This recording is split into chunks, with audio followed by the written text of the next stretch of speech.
બનાસકાંઠામાં નવરાત્રી પહેલા બોર્ડર પર પોલીસનું સઘન ચેકિંગ અભિયાન શરૂ કરાયું છે। રાજસ્થાન ગુજરાત બોર્ડર પર પોલીસે વાહન ચેકિંગ શરૂ કર્યું છે। નવરાત્રીનો તહેવાર શાંતિપૂર્ણ માહોલમાં ઉજવાય તેવા પ્રયત્ન પોલીસ કરી રહી છે। અમીરગઢ, સરહદ, છાપરી, થરાદ, ગુંદરી ચેકપોસ્ટ પર હાલમાં ચેકિંગ થઈ રહ્યું છે।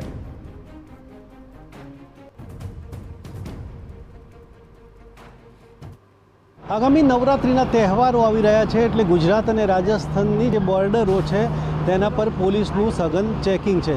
જે પ્રકારે આ ગુજરાત અને રાજસ્થાનની જોડતી આ જે અમીરગઢ બોર્ડર છે અને ત્યાં પોલીસ છે એ રાઉન્ડ ધ ક્લોક ચેકિંગ કરી રહી છે। આજે જે પ્રકારે નવરાત્રિના તહેવારોને ધ્યાનમાં રાખીને જે જિલ્લા પોલીસ વડા છે તેઓ અમીરગઢ બોર્ડર પર પહોંચ્યા છે અને બોર્ડર પર કયા પ્રકારનું ચેકિંગ છે તેનું નિરીક્ષણ પણ કરી રહ્યા છે। જે પ્રકારે અહીંયા જે રાજસ્થાન અને ગુજરાતની જે બોર્ડરો હોય છે તે સંવેદનશીલ ગણાતી હોય છે અને આ સંવેદનશીલ બોર્ડરો પર છે એ પોલીસનું ચેકિંગ ખૂબ જ જરૂરી છે। એટલે કે આ જે જિલ્લા પોલીસ વડા છે તેઓ આ ચેકિંગને નિહાળી રહ્યા છે। આપણે સીધી વાત કરીશું જિલ્લા પોલીસ વડા સાથે। સાહેબ, ખાસ કરીને જે ગુજરાત અને રાજસ્થાનની બોર્ડર ઉપર ચેકિંગ તો થતું જ હોય છે, સાથે સાથે નવરાત્રિના તહેવારો પણ આવી રહ્યા છે, તો કયા પ્રકારની સુરક્ષા વધારાઈ છે અને કયા પ્રકારનું ચેકિંગ થઈ રહ્યું છે?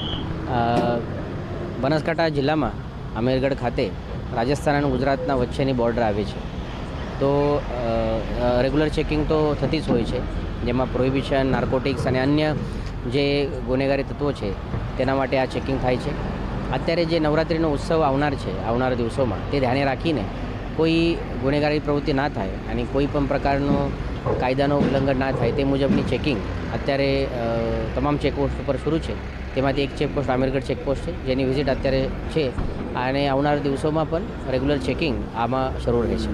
સાહેબજી, તમામ જે બોર્ડરો જોડાયેલી છે અને ત્યાં પણ કયા પ્રકારની સૂચનાઓ છે? તમામ બોર્ડરો ઉપર ખાસ કરીને પ્રોહિબિશનના કોઈ દારૂની અથવા નાર્કોટિક્સ, ડ્રગ્સની અથવા અન્ય કોઈ ગેરકાયદેસર હથિયારની સ્મગલિંગ ના થાય તે માટે આ ચેકિંગ શરૂ છે। તે સાથે જે પણ વોન્ટેડ આરોપી છે, નાસ્તા ફરતા છે અથવા અન્ય અસામાજિક પ્રવૃત્તિ કરનાર લોકો છે તેઓના આવાગમન ઉપર નજર રાખવા અને જે આરોપી છે તેઓને પકડવા માટે આ ચેકિંગ શરૂ છે।